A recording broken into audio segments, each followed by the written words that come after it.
نبدأ. إن شاء الله. تمام. خليني أعرفكم بنفسي الأول. أنا أحمد فؤاد، مؤسس وكو-فاوندر والسي او لشركة كود كويست. البانل دي النهاردة أساسها هو نقل المعرفة. نقل المعرفة بمعنى إيه؟ معانا جورز موجودين كسبيكرز.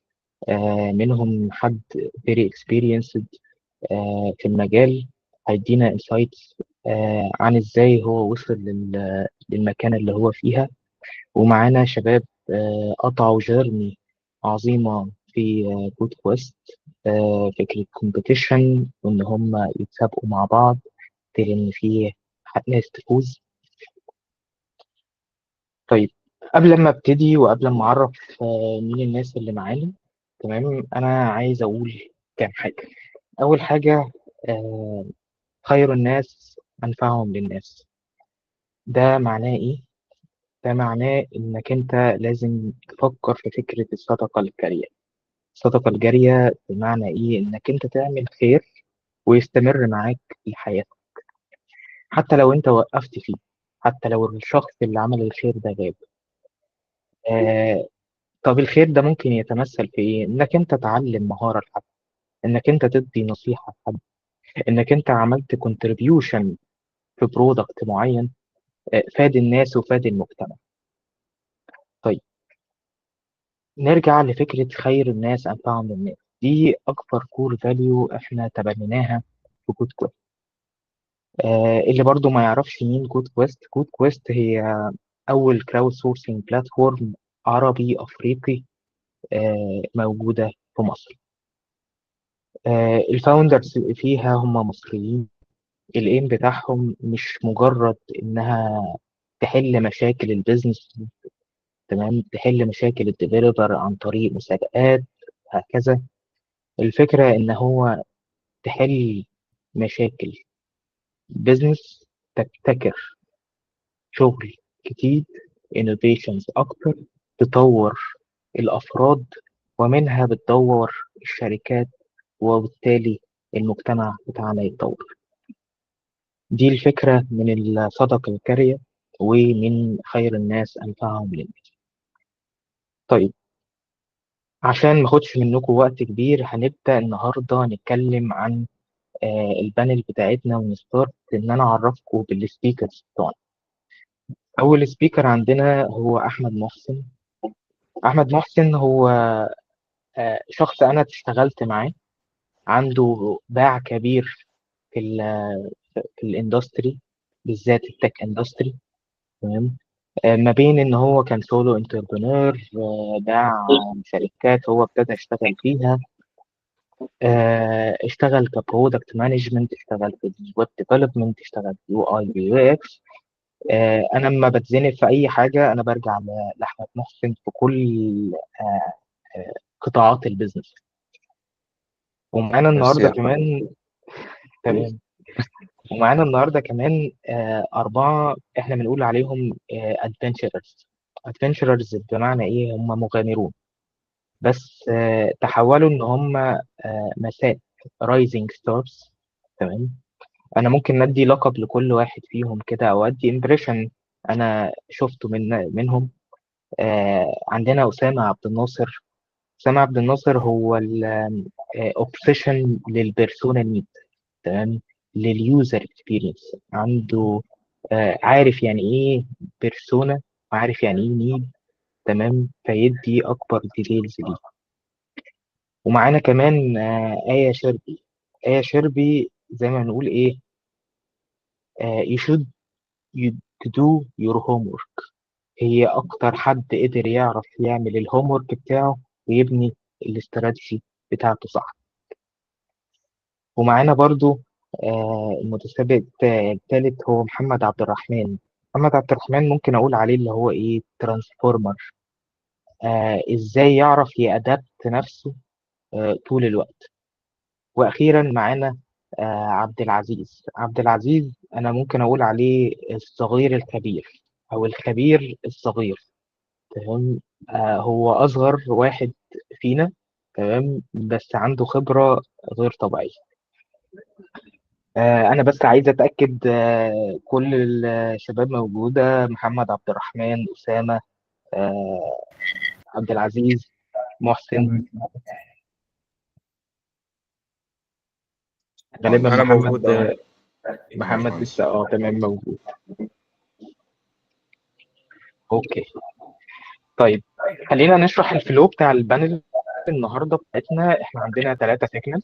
تمام. اول سيجنال هنتكلم مع احمد محسن عن الكارير بتاعه، ازاي وصل للمرحله هو فيها. تمام. هيدينا تبس اند تريكس للمهارات اللي يقدر الشخص يضيفها عشان يجيت هاير. تمام. والسيجنال الثانيه ان احنا هنتكلم عن الجيرني بتاعت الشباب الادفنتشرز دول. تمام. من البدايه للاكسكيوشن للنهايه. تمام. الجيرني بتاعتهم كانت صعبه لدرجه ان مجال تطورهم عالي جدا. خلينا نبدا معاك احمد محسن. ايه الاخبار؟ الحمد لله، ميرسي جدا يا احمد على المقدمه الكبيره دي. يعني هو شرف ليا ان انا اشتغلت معاك في يوم من الايام. اتعلمت منك كتير برضو. يعني مبسوط اكون معاكم هنا النهارده. اهلا حنان، اهلا بالادفنتشرز، كل البروجرام اللي موجوده النهارده في الويبينار. خلينا نبتدي في الاول. احكي لنا كده عن مشوارك المهني. تمام. وايه الكي مومنتس اللي ساعدتك او حولتك او خليتك توصل لمنصب البرودكت ماركتنج مانجر في شركه من شركات يعني هي انجليزيه الاصل ومحليه الصنع. بالظبط كده. طيب، يعني علشان الوقت، انا اسمي احمد محسن. بشتغل برودكت ماركتنج مانجر في شركه اسمها تاكتفول اي اي من 2020. طب يعني ايه برودكت ماركتنج مانجر ويعني ايه تاكتفول اي اي؟ يعني في اي شركه تكنولوجي بيبقى او برودكت كومباني بيكون في البرودكت مانجر اللي بيبني الرايت فيتشر، وفي اليو اي واليو اكس او البرودكت ديزاينر اللي بيصمم البيست اكسبيرينس، وفي البرودكت ماركتنج مانجر اللي بياخد البرودكت ويوديه للسوق. تمام. طب يوديه السوق يعني ايه؟ يعني ممكن بيحدد مين البرسونا اللي هتبيع لها الكوارتر ده او السنه دي، امتى هنخش على البرسونا ديت ونبيع لها الكاستمر بيرسونا مش اليوزر بيرسونا، هنبيع لها ازاي، ايه المسج والبوزيشن والستوري، وايه شكل الديمو المفروض يتقدم لها، البرايسنج بتاع البرودكت للشريحه دي هيبقى عامل ازاي، وهكذا. هو ببساطه كمان انترنال بيقوم بدور الميدل مان ما بين الانترنال تيمز والاكسترنال تيمز. يعني البرودكت ماركتنج سوري البرودكت مانجمنت والبرودكت ديزاينر بيطلعوا برودكتس، بيطلعوا فيتشرز. طيب هي ممكن الفيتشر دي مش بتديليفر فاليو للي انت شايف، يعني الانستنت فاليو بتاعتها الصريحه، لا هي ممكن دي جنب دي جنب دي جنب دي يدوا فاليو ثالثه. فدي بتكون مهمه البرودكت ماركتنج مانجر ان هو يشتغل كلوزلي مع البرودكت تيمز، وان هو يترانسليت الاوتبوت بتاعهم، مش هي مجرد فيتشرز، لا ليوز كيسز، ريل لايف يوز كيسز بيساعد السيلز، يساعد الماركتنج، البارتنر تيمز، ان هو يكسبوز الترو فاليو بتاعت البرودكت دي بره. فوظيفتي بتكون انيبلمنت في الحاله ديت. ده بالنسبه للدور اللي هو البرودكت، يعني برودكت ماركتنج مانجر. بالنسبه لتاكتفول، تاكتفول هي عباره عن كاستمر كوميونيكيشن بلاتفورم. بمعنى مبسط هو برودكت للتواصل ما بين التيمز الانترنال موجوده في الشركه زي السبورت، ممكن السيلز او خلافه، مع الجمهور بتاعها. البرودكت بتاعنا برضه باي اي اي. احنا يعني في الاندستري قبل ما تبقى الاي اي دي تبقى باز وورد من 2016، فاحنا السبيس دي مش جديده علينا، بقالنا فتره فيها طويله. بالنسبه لكاريري، يمكن انا ابتديت في اوائل الالفيه. ابتديت از ويب ديزاينر و هوستنج ريسيلر، يعني ببيع مساحات واستضافات باللغه القديمه بقى. تمام. قبل ما يعني الحاجات دي يبقى ليها ستاندرز النهارده وليها ترمينولوجيز. يمكن ده كان خلال يعني وانا كنت في المدرسه ابتديت المشوار ده از ويب ديزاينر وهوستنج ريسيلر. بعد خلال الكلية يعني كنت بأكسبلور اندستريز تانية زي الجيم ديزاين، 3 دي انيميشن، التلفزيون، ديجيتال ماركتنج. من 10 سنين فاتوا قررت إن أنا أركز يعني إن أنا أبني ديجيتال برودكتس، لأن أنا كنت رائد أعمال، كان عندي الايجنسي بتاعتي لمدة 7 سنين. فكنت حابب إن أنا ترانسفورم من إن أنا أعمل ديزاين لإن أنا أبني ديجيتال برودكتس إند تو إند. ودوت يعني لاد مي ان انا النهارده شغال مع تيم رائع جدا في تك فور اي اي من 2020. كان الدرايفر بتاعي كان ايماني انه الاكسبيرينس ديزاين هي حاجه ممكن تبقى ديفرنشيتور في سوق مزدحم. يعني انا النهارده عندي برودكت، سواء ديجيتال برودكت او غير ديجيتال. لو انا النهارده بقدم نفس المنتج اللي المنافس بتاعي بيقدمه واقدم بنفس السعر وكل حاجه متساويه، ايه اللي ممكن يخليني النهارده اديفرنشيت؟ الاكسبيرينس. تمام. وده كمان ممكن يخليني ان انا كمان اقدر ارفع اسعاري وازود الهامش الربح بتاعي. الاكسبيرينس ما اقصدش بيها اليو اي واليو اكس، لا، انا اقصد بيها الاكسبيرينس اكروس الانتاير كاستمر جيرني. وممكن ده نسميه النهارده يعني يبقى ليه مصطلح اوسع اسمه يعني سيرفيس ديزاين. فبتبقى يعني الاكسبيرينس بتاعت العميل مش بس ان بتبتدي من ان هو يستخدم نفس البرودكت، لا، ده هو بيكون من اول ان هو بيسمع عن الشركه، بيقرا مقال عنها. آه مثال على ده سريعا كده، اللي هو انا لما كان عندي ديجيتال ايجنسي بعمل ديزاين وانيميشن. الكاستمر بتاعي الشركه محتاجه ارت وورك ومحتاجه انيميشن. طيب ازاي انا كنت عندي كومبيتيتيف ادفانتج؟ الكومبيتيتيف ادفانتج بتاعتي مش ان انا ارخص ولا انا احسن حد في السوق، لا، هي كانت الاكسبيرينس، كانت الكومبيتيتيف ادفانتج هي الاكسبيرينس اللي هي الشركه اللي بتشتغل معايا او العميل اللي بتشتري مني، العميل اللي بيشتري مني شغل. طب زي ايه الاكسبيرينس؟ يعني زي الافيلابيلتي. يعني انا فاتح في مصر مكتب، لكن العميل بتاعي في دوله ثانيه. ممكن يبقى الحاجز دوت يخلي العميل بتاعي يقلق ان هو يشتغل معايا. انا هعرف اوصل له؟ هيبقى افيلبل؟ لا، انا حولت دي من هي ريسك لان هي نقطه قوه. هايلي افيلبل، في اي وقت عايز تتواصل مع التيم عندي او تعرف الستيتس بتاع البروجكت، المكتب عندي فيري اكسسبل ثرو ديجيتال بلاتفورمز. حاجه تانيه ان انا كنت بجو بيوند الديزاين والريكويرمنتس الموجوده. يعني ايه؟ يعني كنت بحاول ان انا دايما اي حد ياخد مني شغل ديزاين او انيميشن، لا، تعالى انا عايز افهم البيزنس بتاعك، عايز افهم البيزنس موديل، عايز افهم النيش، عايز اتاكد ان الاوتبوت بتاعي فعلا هيعمل امباكت في البيزنس كورس. وده خلى ان يبقى في وورد اوف ماوث في السيلز. انا بقى عندي عملاء من جنوب شرق اسيا زي كوريا، كان عندي عملاء من فرنسا، مش بس مصر والخليج. فده كده يعني باختصار مين هو احمد وايه قناعاتي والفاليوز بتاعتي اللي انا بتحرك بيها. عظيم جدا، عظيم جدا. آه بس انت يعني ما قلتلناش الكي مومنتس اللي خلتك توصل لما، يعني ليه ركزت في الحته دي، ليه ركزت في الحته دي، ليه ركزت في الحته دي؟ كان باشون، كان ماركت نيد، يعني. بص، يعني خلينا نقول هو في ميكس. يعني هو ما فيش يعني كريتيكال مومنت بعينها طلعت الشخصيه دي النهارده، لكن هو في مجموعه عوامل. يعني انا بحب التكنولوجي، بحب الارت، بحب الاكل. يعني دي ثلاث حاجات اللي انا بتحرك فيهم. تمام. انا بحب الطبخ. الاكل مش بس ان انا اكل، يعني بحب ان انا ابتكر في الطبخ. آه، بحب ان انا ابريك داون اكله. يعني اكلت اكله، الله، لا دي فيها كذا وداخل فيها كذا، يبقى اكيد البصل اتشوح قبل كذا. ف يعني في الاخر الموتيف بتاعي ان انا ابرينج باك. يعني اكتر حاجه بحب ان يعني بتخليني راضي عن نفسي انه مش ان انا اديليفر حاجه او ان انا دي حاجه كده. اكتر حاجه بحبها ان انا اعمل امباكت وبرينج فاليو. فدي كان عظيم جدا، المين بالنسبه لي. عظيم جدا. طيب، في الرحله دي انت كنت بتحاول اكيد تطور نفسك بسرعه، تمام. فكره التطور بتاعنا احنا برضو خلينا نريليت لجين زي. اعتقد اكتر الاودينس معانا النهارده هم جنريشن زي. جنريشن زي ميزه من ميزاتهم هو التطور السريع، الاصرار، عندهم هدف. تمام. آه ف... فبس هنا الناس بتقع في common mistakes. تمام. انا عايز اتطور بسرعه فانا بقع في mistakes. خلينا يعني اسالك ايه الكومن ميستيكس الوارده دلوقتي، تمام، وانت بتحاول تتطور، وازاي تبريفنت نفسك انك تقع في الميستيك.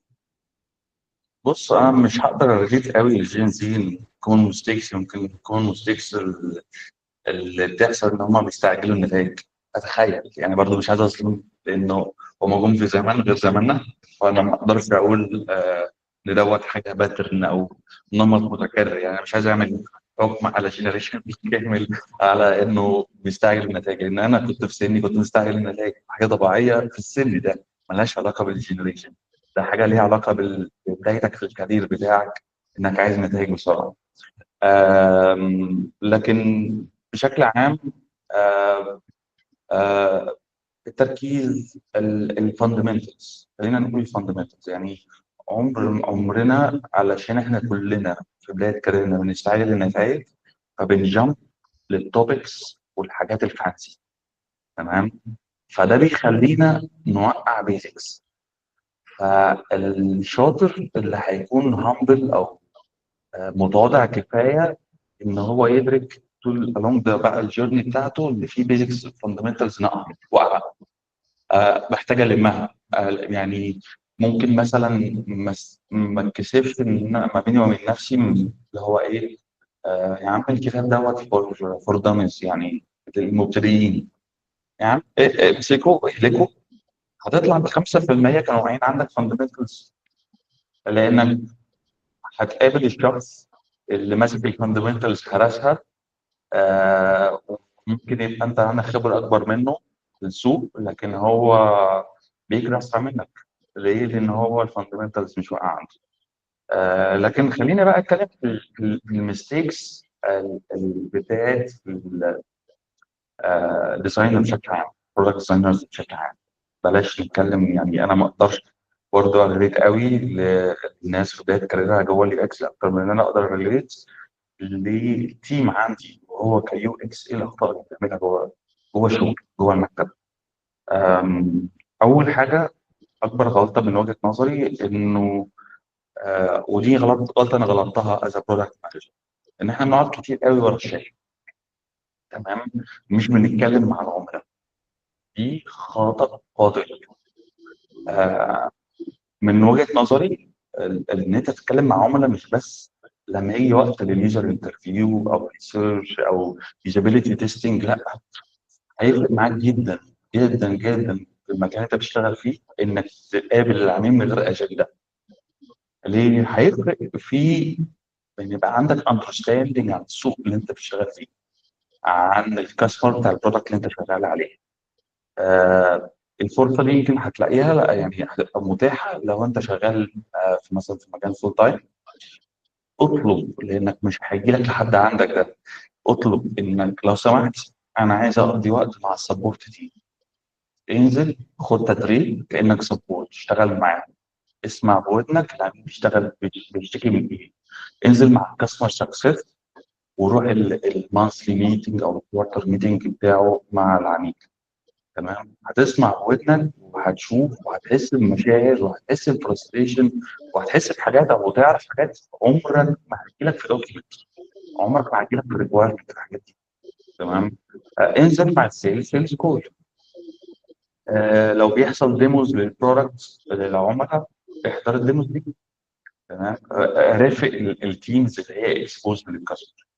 مجرد ما انت بتقضي معاهم وقت، انت بتديفلوب اندرستاندينج وانت بالديزاين هتعرف ايه، تاخد قرارات. تمام. هتبتدي تاخد قرارات لانك فاهم ده، سمعت ده. حتى لو في اريا انت مش كتير بالنسبه لك، هتقدر تديفاين اذا كانت الاريا دي بتستحق يوزر ريسيرش، تستحق كذا، تستحق ان احنا نعمل لها ميزانيه ووقت، نخصص لها وقت ان احنا نطلع ونشتغل الحاجه دي، لا ما ينفعش تعدي كده. وفي هتبتدي تعرف تاخد قرار انه دي حاجه فيري سمول، انا اقدر اخد فيها ديسيجن من غير ما اعمل فيها كوست ليها علاقه اليوزر ريسيرش لانك اوريدي هاضم البيرسونا. تمام. ده هيفرق جدا معاك، ده هيميزك عن غيرك بكتير. دي اول غلطه من وجهه نظري. تاني غلطه اللي هو شبه وفورجيت. يعني اختي برضه عملت خط كتير، انه بنصمم حاجه وننساها خلاص وراحت.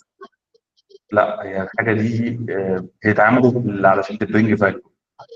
انت عملت اليوزابيلتي تيستنج وعملت الريسيرش وعملت اليو اكس بتاعك وورك وعملت اليو اي وسلمت و100 فل و10. لا، لازم تاخد فيدباك.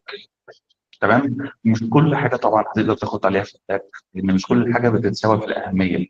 لكن ما ينفعش تبقى شغال على حاجه في الكور بيزنس، او شغال على حاجه تخلي البرودكت ده ديفرنشيتد في السوق وتطمنها وتنساها. لا، لازم تعرف هي البرفورمانس بتاعتها، هي حققت الجول بتاعها ولا لا. لازم تبقى تتعلم تبقى غلس، تغلس على البرودكت تيم، على الانجينيرنج. يا جماعه انا عايز دي هي دي استخدمت كم مره. تمام. انزل مع الكاستمر سكسس، شوف الفيدباك. عارف انت كل شويه يعني العلم بيتطلب. تمام. فيدباك بيتطلب. عارف؟ زي كده بالظبط الناس اللي بتقول الاهتمام ما بيتطلبش، لا الاهتمام بيتطلب والفيدباك بيتطلب. ما هو مش هيجي لك حد لازم تبقى غلس انك تاخد وتلم الفيدباك ده. تمام. طيب الحاجه الثالثه ودي يمكن اكتر حاجه حسيتها اغلب البرودكت تيمز اللي اشتغلت معاهم، اللي هو وركينج سايكل. في بدايه كلامي انا قلت ان انا بحب الاكسبيرينس ديزاين علشان هو بيبرينج فاليو، والاكسبيرينس ديزاين مش بيبتدي مع الديجيتال برودكت، هو بيبتدي مع الفيزيكال وورلد. تمام. وممكن كمان ينتهي بره يعني يبقى فيها تاتش بوينتس بره في الفيزيكال وورلد. يعني الناس اللي مهتمه بده انصحكم تعملوا سيرش اونلاين على الكاستمر جيرني بتاعت ستاربكس. الكاستمر جيرني بتاعت ستاربكس ورقه بيبر ضخمه جدا، بتبتدي من الواحد بيفكر ومشاعره ازاي هو في المكتب، بعد كده بياخد العربيه، بعد كده يوصل المكان، بعد كده بيتعب عشان يلاقي ركنه، بعد كده يخش المكان ويشم الاروما، يشم الريحه بتاعت القهوه في المكان، بعد كده بيقف في طابور، بس الطابور ده حاجه ممله ووحشه، بعد كده بيقابل العميل بفيك سمايل. فهم حتى يعني حتى الاكسبيرينس مش دايما الكاستمر جيرني بتبقى هابي اكسبيرينس. ومش هدفنا ان احنا نخلي كاستمر اكسبيرينس طول الوقت هابي. بعض الاحيان طبيعي ان هي تبقى باد اكسبيرينس او طبيعي تبقى نيجاتيف، وطبيعي ان هي تبقى طالعه ونازله. زي كده كتابه القصه بيبقى في احداث وفي حبكه وفي البيك بتاعت القصه وبعد كده تتحل. الكاستمر جيرني هي مش لينير. تمام. من حيث المشاعر. فاللي انا اقصده نرجع للفيدباك بتاع انه working in silo. ما بتبتديش تفترض ان الجيرني هي جوه البرودكت. لا، حاول بقى تكاتش برضه الخيط بتاع الجيرني من قبل ما يخش هتشتغل البرودكت بتاعك. مشاعره ايه، بيحس بايه، لانك هتبتدي تاخد قرارات في تصميم البرودكت بيزد على ده. هتاخد قرارات في الاونبوردنج، في الاكتيفيشن، وده هينجح البرودكت دوت في السوق عن المنافسين بتوعه. لما تفهم الجيرني بتاعت الشخص برات الديجيتال وورلد، فاوعك يعني تغض الطرف عن ده. آه دي بشكل عام ان انت تقدر في وقت بره الشاشه. رقم واحد انك تبني حاجه وتنساها، تسلمها وتنساها. رقم ثلاثه تشتغل السايلو جوه الديجيتال وورلد، تنسى الكونتكست والسياق الاكبر بره في الفيزيكال. دي الحاجات الثلاثه البرايمري بالنسبه لي اللي انا بشوفها آه يعني اخطاء شائعه بتحصل في البرودكت تيمز. طب عظيم جدا. خلينا طب يعني آه، ناخدها من قبل ما يبقى هو تيم بلاير. انا شايف ان ده التحول بتاع التطور، وانا تيم بلاير معايا ناس وهكذا، او بشتغل على برودكت وهكذا.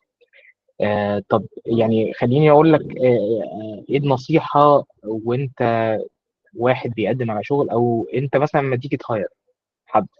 تمام. بتقول له ركز على ايه قبل لما تروح لشركة وتقول له انا عايز اشتغل معاك. تاني كده السؤال. يعني انت بتدور على ايه في الشخص اللي هيجيت هايرد انت عايز تعينه معاك؟ تمام، بتدور على ايه في الشخص ده؟ الكريتيكال ثينكينج، بتدور ان هو فعلا عنده الباك جراوند دي ولا مش عنده الباك جراوند دي؟ آه، آه، خلينا كده نسمع منك تكنيكالي، مش بيرسونال سكيلز يعني. طيب هو انا بالنسبه لي النهارده اقدر الخص لك الاجابه بطريقه يعني مختصره جدا.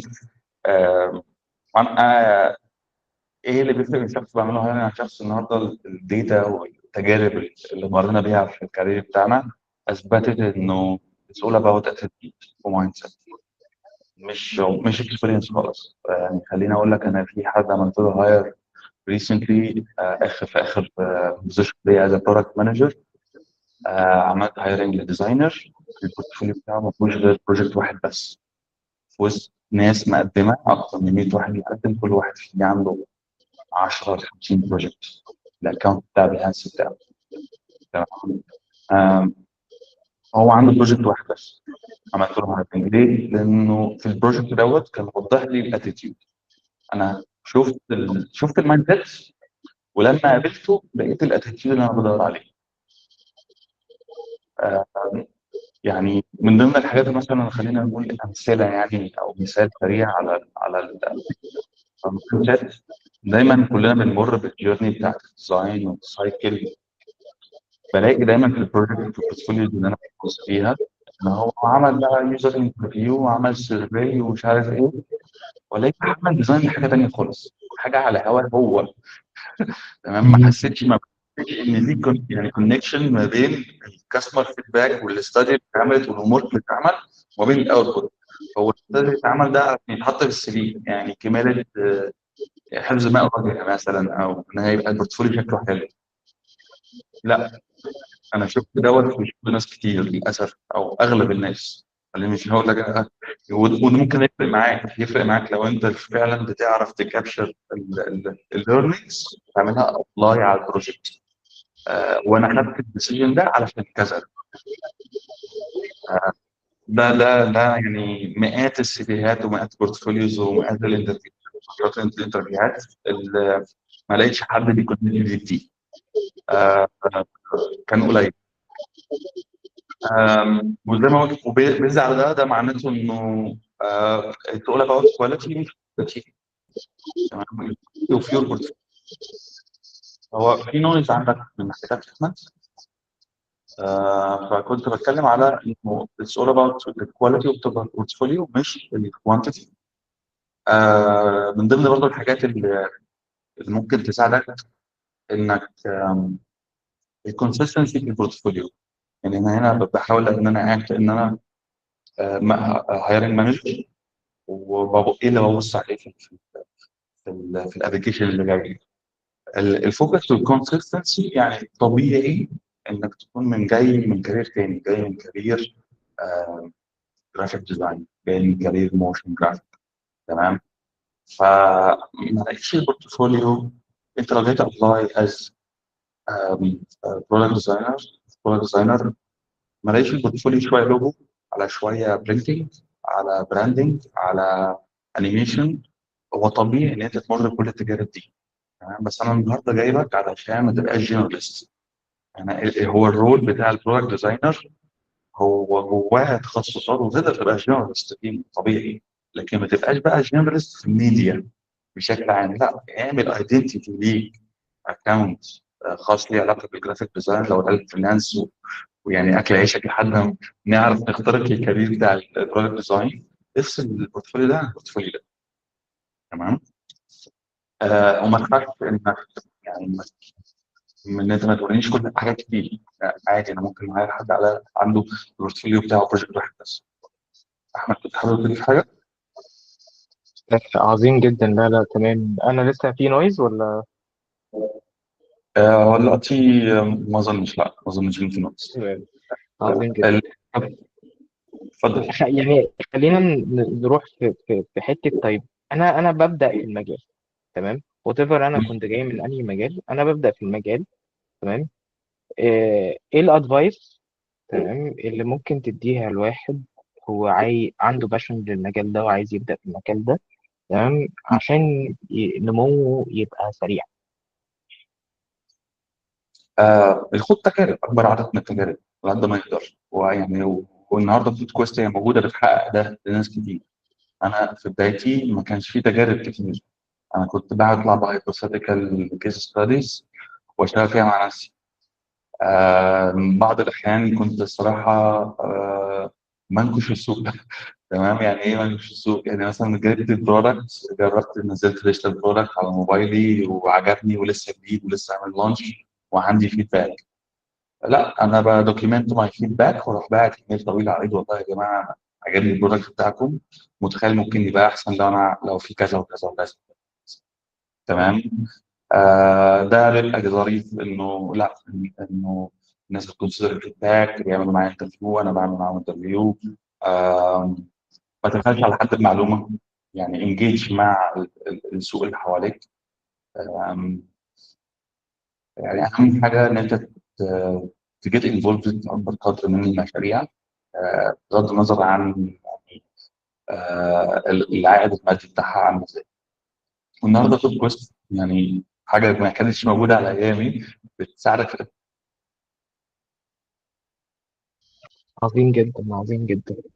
طيب يعني أعتقد إحنا يعني أكيد الناس عندها في دماغها تساؤلات كتير وعندها أسئلة كتير لأحمد، تمام. أي نعم، إحنا عاملين 3 سيجنالز، سيجنال مع أحمد وسيجنال مع الشباب، بعد كده سيجنال بتاعة الكيو ان اي.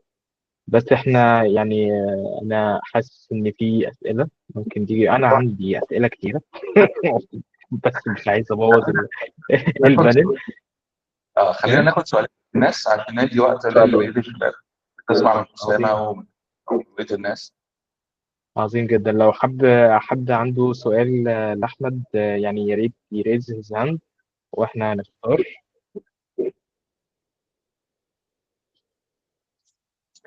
آه سبورت، اتفضل. السلام عليكم. عليكم السلام. لو سمحت، أنا بس كان عندي سؤال. دلوقتي أنا خلصت كورس من على يوديمي، والمفروض إن أنا دلوقتي يعني شغال على بروجكت، بس أنا لسه يعني في البداية خالص. يعني أنا فاهم كل حاجة وفاهم البيزكس، بس أنا مش عارف بقى أبدأ منين أو أعمل إيه، أو مثلا أقدم في انترنشيب إزاي، أو الحاجات دي كلها، أو إيه الأفضل اللي أنا أعمله عشان أبدأ أشتغل. أنا لو مكانك أول حاجة هعملها إن أنا أخطف، يعني أشارك في أول بروجكت بيتعرض قدامي على كود كويست، وأبتدي أجهز البورتفوليو بتاعي حتى لو في بروجكت واحد بس. وأحاول في البورتفوليو بتاعي أو في الكفر ليتر إن أنا أسوق لنفسي، أسوق لأتيتيود، أسوق لأفكار. أنت ممكن وأنت بتقدم تكون مهتم باندستري مع اندستري. يعني انت ممكن تكون مهتم مثلا بالاندستري بتاعت الديجيتال شوبينج، فتقدم مثلا على شركات زي بريكفاست منيوز وهكذا. يعني انا من الناس اللي اكيد هبروتايز حد عن حد هو انترستد في الاندستري اللي انا فيها. يعني انا ممكن يبقى قدامي اثنين: واحد بغض النظر عن ميزانيتي انا كهايرنج، واحد عنده خبره 5 سنين وواحد عنده خبره سنتين او سنه او اقل كمان، بس اللي عنده سنه بيقول لي بص انا فاهم، انا مش فاهم. انا ذاكرت الاندستري بتاعت الديجيتال كوميونيكيشن، ورحت جربت برودكتس كتير زي انتركم وزي زندسك، برودكتس منافسه لينا مثلا في السوق، وراح عمل كيس ستادي ازاي البرودكتس اللي فيها ايه الجابس اللي فيها، وبيستعرض خبرات الفيدباك، وراح وسع المنتديات والشكاوى بتاعت الناس وعامل كيس ستادي ازاي البرودكتس اللي بتتحسن. الراجل سعى ان هو يفهم الاندستري. لا، ده بالنسبه لي الفيرسي بتاعته اعلى بكتير عن حد عنده خبره. تمام، فدي حاجه تقدر تخليك تبقى عندك قوه منافسه قصاد عن ناس عندها خبره في السوق وعندها بورتفوليو اكبر. فده ببساطه يعني بيخليك تنور في الضلمه. عظيم، عظيم جدا. do your homework، يعني do your homework قبل ما تروح لها. حلو جدا. أحمد، أعتقد في سؤال في الشيت اتبعت من الأول خالص، ممكن نبص عليه. تمام. نعم. احنا ممكن ناخد سيف، بعد كده ناخد سؤال من المسجز. سؤال كتير. اتفضل.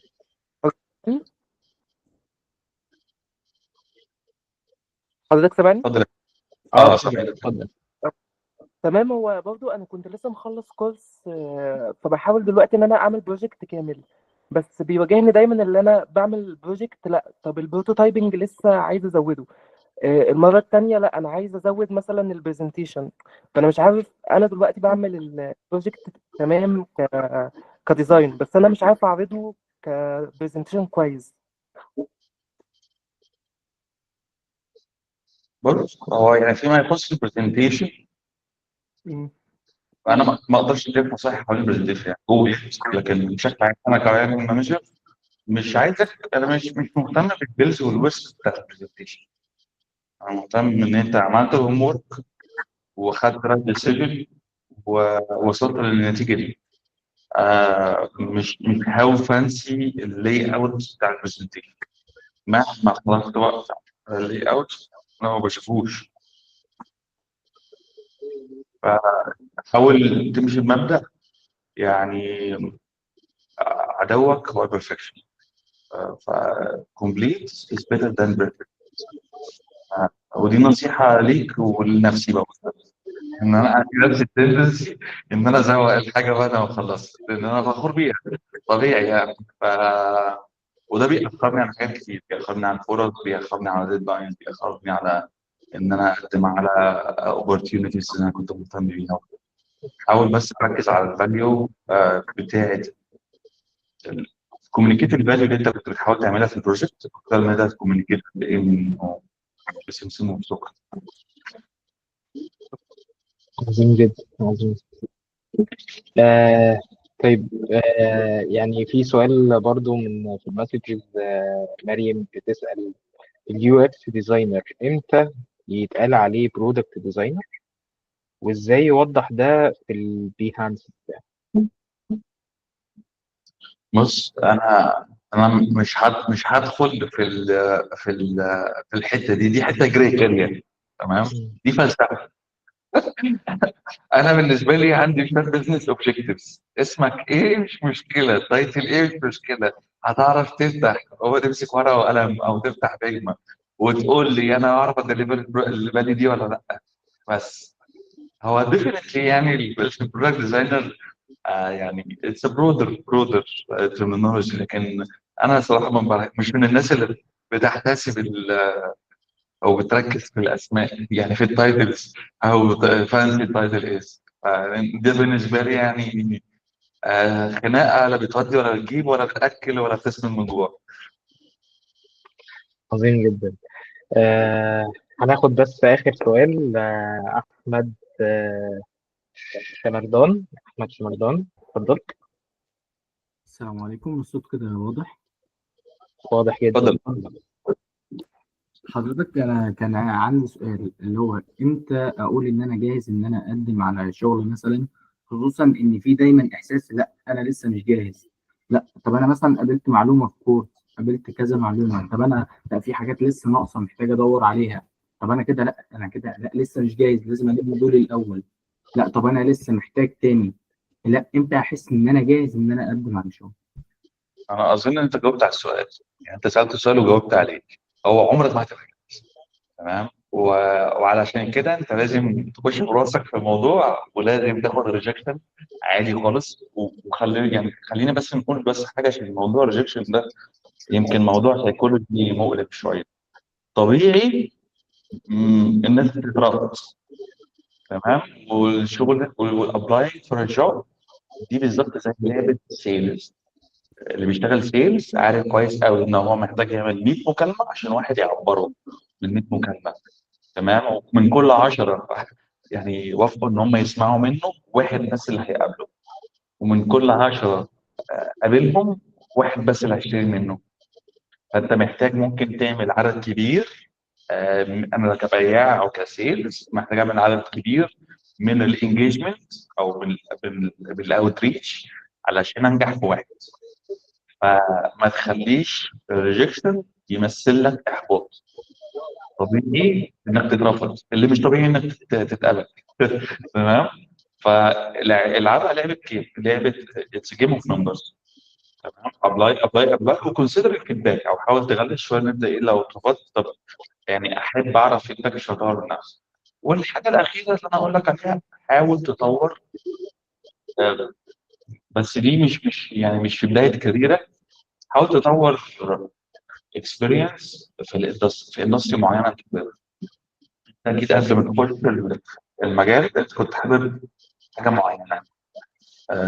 ممكن يعني تكبر الاكسبيرينس بتاعتك فيها علشان تبقى ديفرنشيت. وفي حاجه تانيه يعني، ودي حاجه يعني نعمه ونقمه. يعني احب ان انتوا تعملوا ابروتش حكيمه شويه. ايه هو الايجنسي موديل؟ انت ممكن تلاقي نفسك بتشتغل في ايجنسي، تقدم على ايجنسي او سوفت وير هاوس. الناس دي بتبيع في الشهر 2 موبايل ابلكيشن، 3 موبايل ابلكيشن. تمام. فهتلاقي نفسك بتعمل كميه شغل كبيره جدا. بس انت ممكن تلاقي نفسك في نفس الوقت انت بتعملها بدون اهتمام للتفاصيل، بدون اي يوزر انترفيو. يعني انت مصنع تعبئه وتكليف موبايل ابلكيشن. تمام. بيبقى ليها ميزه وليها عيب. ميزتها ان انت بتجيت اكسبوزد على اندستري كتيره جدا. انا لما كنت اشتغلت بايجنسي او كان عندي ايجنسي، ده سمح لي ان انا اجيت اكسبوزد لاندستري كتيره وفادني. لكن في نفس الوقت بيبقى ليه عيوب، انك بتبقى مستعجل تقلب الشغل، ولحد دخل في الدين فيه يعني. فلو انت هتابروتش حاجه زي دي، ده بيبقى الفتره، بيبقى اللي هو ايه، لا انا هاخد جرعه 6 شهور ده، وهسيب الصح بعد كده. تمام. ما تخليش هو السرعه هي مش شطاره. تمام. بس ده سلاح ذو حدين، ان انت تشتغل في ايجنسي او تشتغل في مكان بينتج كل يوم موبايل ابلكيشن، ويب ابلكيشن جديد. نعمه ونقمه. فحاول تاخد الموضوع ده بحكمه، والفتره محدوده يعني. عظيم جدا جدا جدا. شكرا يا احمد ليك على الانسايتس اللي اديتها لنا. ويعني طبعا انت معانا لسه في اسئله كتيره